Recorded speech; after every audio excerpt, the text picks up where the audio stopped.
પણ છેલ્લે જોશે ઘઉં જ તમારે વસ્તુ બધી કુદરતમાં જ મળે છે, પણ કુદરતમાંથી જમીનમાં કેવી રીતે ઉતારવી, બરોબર? વીજળી થાય ને વીજળી, એટલે વીજળી જ્યારે ફાટે ને ત્યારે એ વખતે હવામાં જે નાઇટ્રોજન સીધો જમીનમાં ઉતરે છે ત્યાં આગળ એમાં, પણ 12 મહિના વીજળી થતી જ નહીં.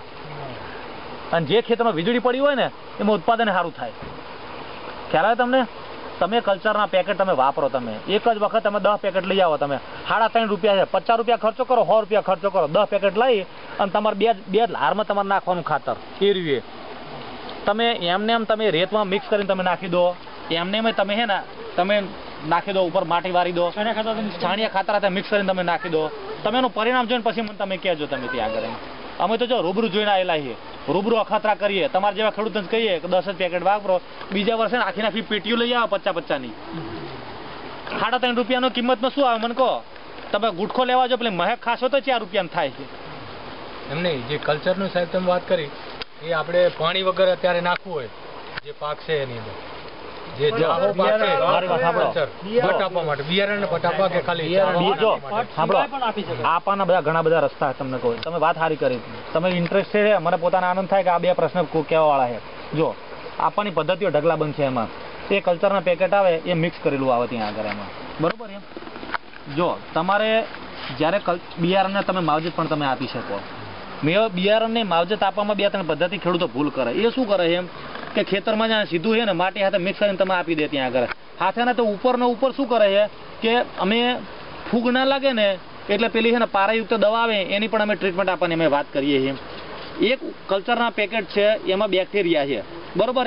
અને એની ઉપર તમે આ તમે ઝેરીયુક્ત દવાનો તમે પટ આલો એટલે બેક્ટેરિયા બધા તમારા મરી જાય, બરોબર? દવાની ગોળી લઈને ઉપર તમે અડધો પાલો શ્વાસ પીઓ, પરિણામ છે જે ના મળે. એટલે ડૉક્ટર શું કહે? ચા પીઓ ને ઉપર એક ગોળી લેજો.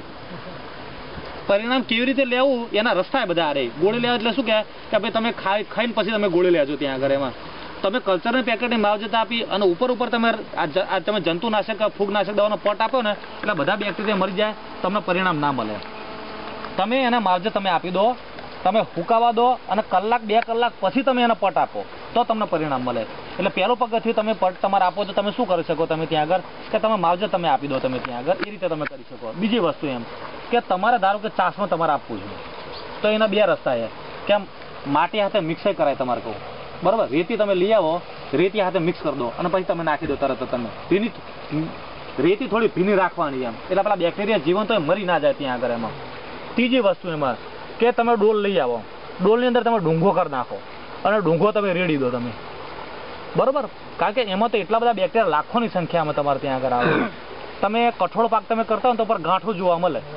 એ ગાંઠો શેની છે? આ બેક્ટેરિયાની છે. બેક્ટેરિયા ગાંઠોમાં રહે. એ ગાંઠો શું હવામાંથી એ બેક્ટેરિયા છે ખેંચે ખોરાક અને છોડને તમારે આપે. બેક્ટેરિયાને રહેવાનું ઘર મળી જાય અને છોડને વિકાસ થાય છોડને ત્યાં આગળ એમાં. તમે ખ્યાલ આવ્યો? આ બધું શું વૈજ્ઞાનિક વસ્તુ છે. એક જગ્યાનું છાણિયા ખાતરમાં મિક્સ કરીને તમે ચાસ ખોલાવો ને નાખી શકો. તો બાજી વાવી અને એક જોડે મગનો હોય ને એટલે બાજીનો વિકાસ ઝડપી થાય.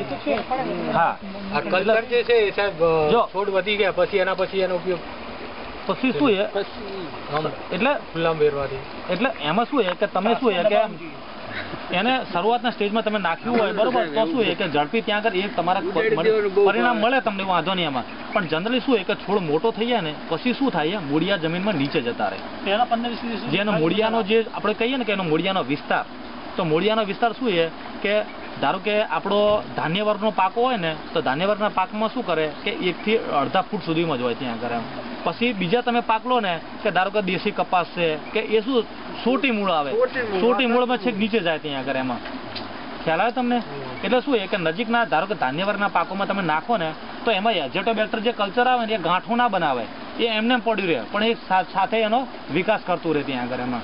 તમે અખતરો તમે કરજો, ડુંગો બને તમે રેડી શકો તમે ત્યાં આગળ એમાં. પાણી બનાવો તમે ત્યાં આગળ, બરોબર? એ તમારે 10 લીટરનું કે 15 લીટરનું ડ્રમ હોય તમારું નાનું, એમાં પાણી નાખી અને આ કલ્ચરના પેકેટ નાખીને બરાબર હલાવી નાખવાનું તમારે અને પછી તમારે રેડી દેવાનું તમારે ત્યાં આગળ એમાં.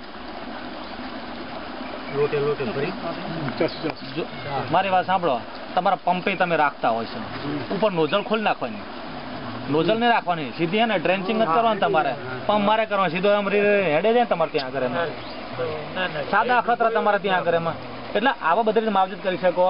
અમે જો ડાંગરની અંદર શું કરાવીએ, ડાંગરનું ધરુવાડી નાખવાનું હોય ને તો તરુની ચૂડીઓ બનાવી હોય અમને, એટલે આ શું ડુંગો બનાવેલો હોય, એટલે ચૂડીઓના આ લોકો છે ને મૂળિયા પલાળી રાખે 15-20 મિનિટ, પછી એ ચોપે ત્યાં આગળ, એટલે પેલા બેક્ટેરિયા ખરા ને એ મૂળિયા પર બધા બેસી જાય ત્યાં આગળ એમાં, અને પછી રોપે, તમારે લીલા કાચ જેવી ડાંગર થાય તમારે ત્યાં આગળ એમાં. ઘણા બધા આવા અખતરા અમે તમને એક દિશા નિર્દેશ કરીએ, અખતરો તમારે કરવાનો. અમે તમને છે ને મોટો ખર્ચો થાય 1000, 2000, 5000, 10,000 નો ખર્ચો કરવાનો અમે તમને કહેતા નહીં. તમે 100 રૂપિયા તમારો અખતરો તમારે કરવાનો. તમે આવતા વર્ષે તમે જે છે ને કલ્ચરના પેકેટ તમે હોદશો તમે ત્યાં આગળ કે સાહેબ અમને આવજો, અમે લેવા તૈયાર છીએ ત્યાં આગળ એમાં. એક્સલન્ટ પરિણામ મળશે તમને ત્યાં.